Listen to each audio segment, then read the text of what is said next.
Hi, Deirdre here. I'm just going to go through this sheet for you.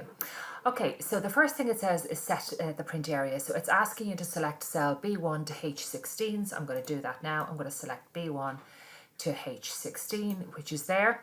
And then go to the page layout tab and go to print area and set print area. Other than that, the whole lot of it will come out, including this little bit over here. So we're going to set the print area. So now when it goes to print, it'll only print that area that we've selected there.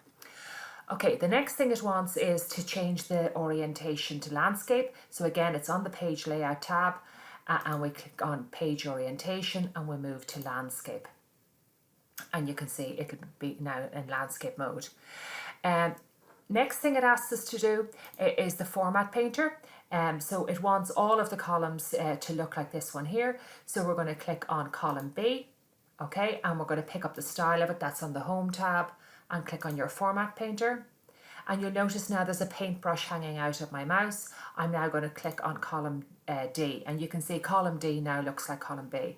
I'm going to pick up the style again and select column F, pick up the style again and select column H. Okay, and now you can see it's formatted the whole way across. Next thing we're going to do is put in our different statistics.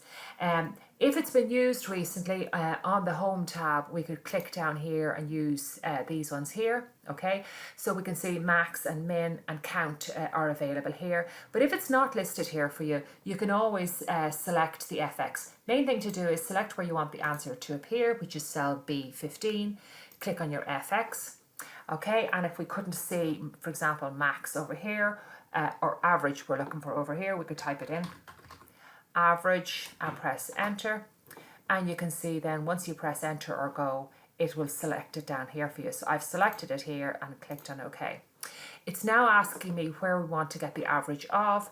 So it's B2 to B14 and OK. We select the cell we want the answer in, which is D15.